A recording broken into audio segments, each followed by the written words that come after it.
There is a special place, unique, and with a delicate ecosystem, a wild place that warrants protection.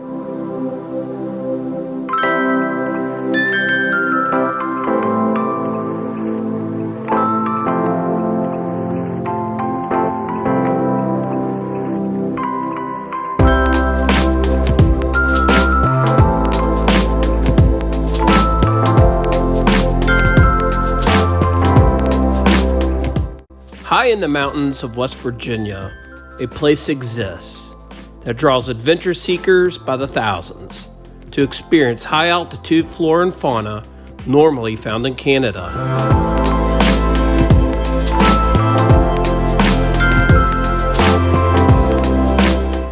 Dolly Sods would derive its name from Johann Dahl, a German immigrant who came to the region around 1780.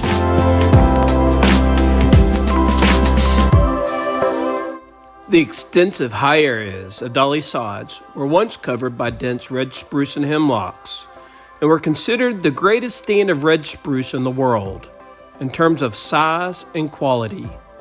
Trees here rivaled the sizes of the giant sequoia of California.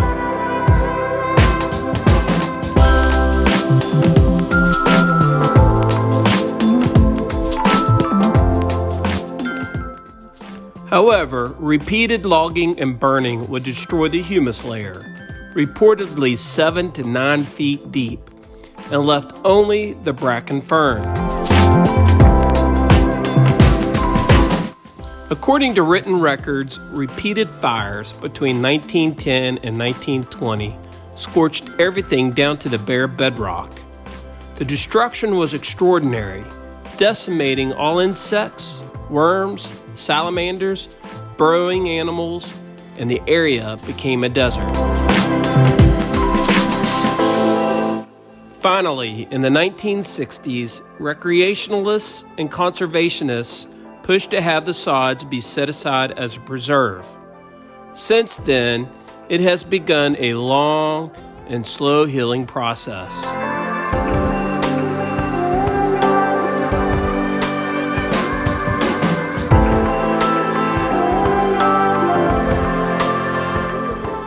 Today, the popularity of the sods threatens to disrupt this recovery. Providing public awareness and fostering respect of its natural environment can help assure Dolly Sods a place for enjoyment for generations to come.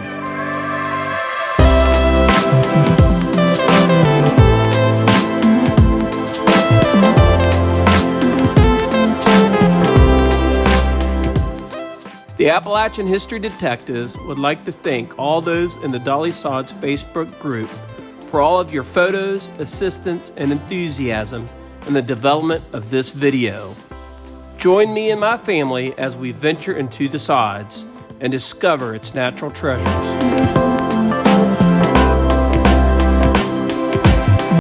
Dolly Sods West Virginia is a very unique place. It is a very high plateau in the Highland region of West Virginia. Where I'm standing at, I'm at Bare Rocks, and it's about 4,000 feet in elevation or thereabouts, very close. There's some parts of this area that are over that, and it's a very popular place to come hiking. Dolly Sods is a very popular hiking place. This area here is popular for huckleberries, and I'm going to show you some huckleberries. They're still green. Many places in the Northeast are already ripe. People have already been picking them. In the lower elevations of West Virginia, we have been picking them. I'm going to show you some. I'm going to take you guys just on a stroll as we go out here and explore these rocks.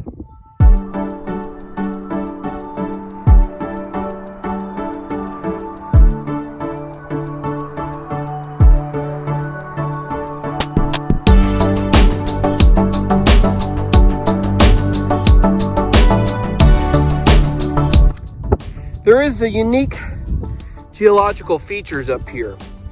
Right in front of me here, there's lots of bogs. And there are wild cranberries that grow up here. And these cranberries are, say, endangered. I think they are endangered, in fact. But you're allowed to pick them. You're only allowed to have 1 quart. You can't pick any more than 1 quart.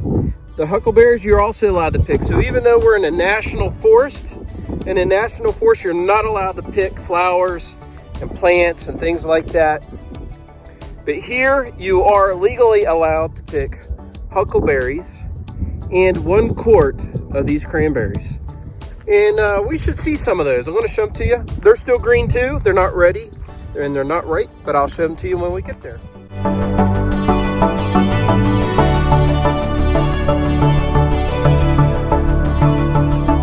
Here you can see these pine trees. They'll only have branches on the eastern face and not on the western face, and that's because the winds are so severe.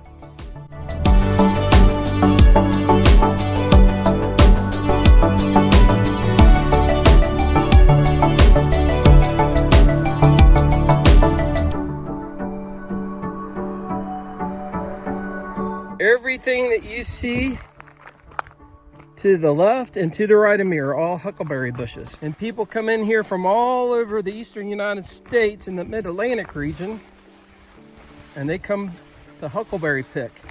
And these huckleberry bushes are about waist height.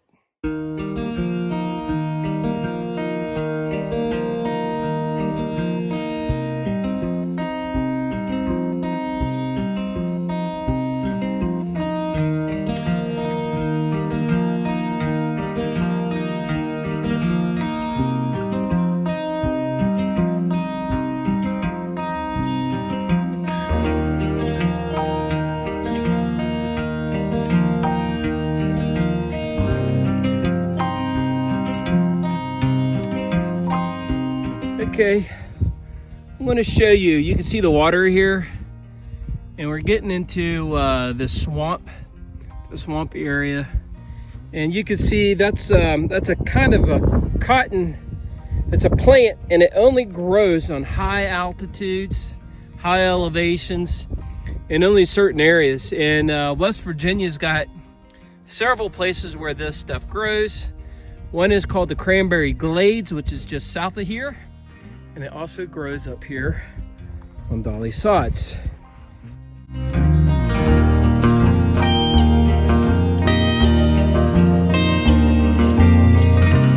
Hey you guys, what are you doing way over there? The trail's over here.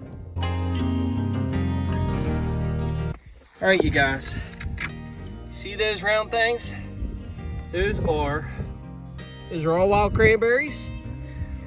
And it's real boggy here. Okay, see how swampy this is? I mean, this is how soft. See how soft that is? It's real soft.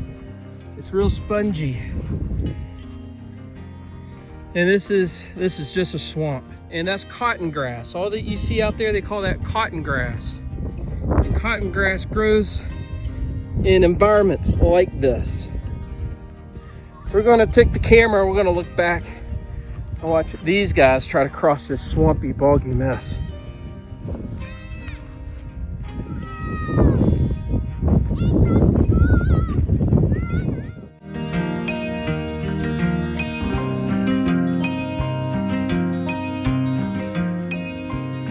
We're gonna step on these rocks.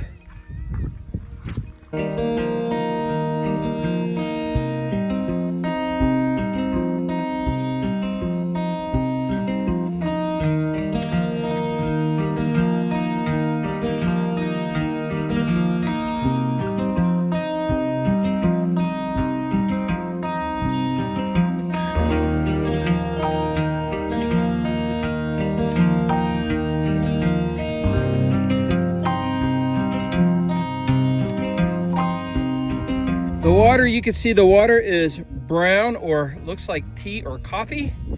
And this actually gives the color to black water. They call this black water because this water takes the tannins from the trees and all the peat moss, all the moss in here. And this whole valley, all of this moss in here and all these plants in here put tannins in this water, and this water changes color to this tannin color.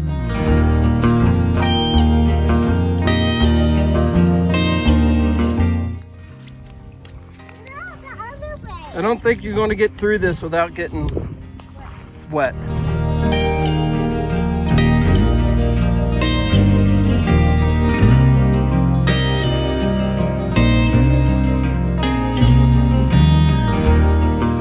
those are blueberries. Yep, those are blueberries. Yeah.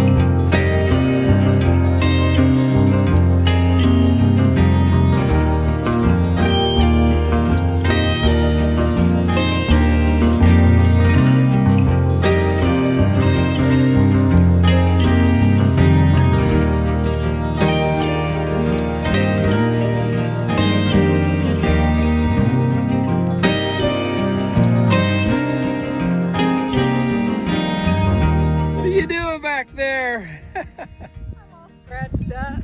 I found a blueberry. Tripped on a rock.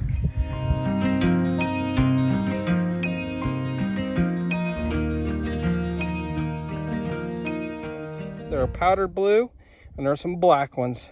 Some people call the blue ones blueberries and some people call the black ones huckleberries. But I do believe there is a difference between the two. And there is definitely a taste difference between the two. Their littlest one. Well, I went overhead and everybody was back there. And I found this whole entire patch of blueberries, so I picked them all. Oh, and my. it's right here. All right, let's see you eat them. The whole mouthful. There you go.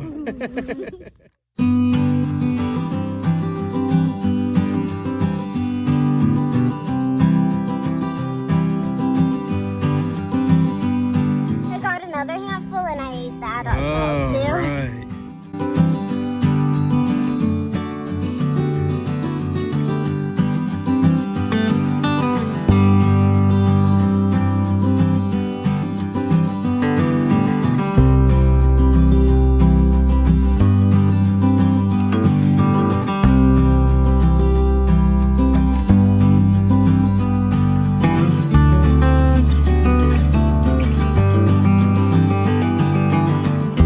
Some nice, yummy blueberries. These are huckleberries. Nice, yummy huckleberries. You took a nap because you were tired? We just now get to the top of the mountain here. It'll be midnight by the time to get home. We're getting close to the top. You see some water in the rock there.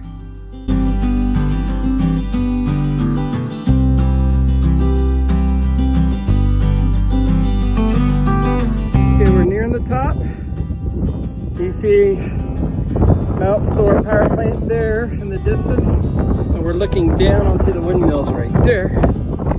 And one of these rock peaks has a benchmark, so let's go look. This is called benchmark, and it's in this rock, and we are at the highest point on the mountain. And as you can see, there's very little trees up here.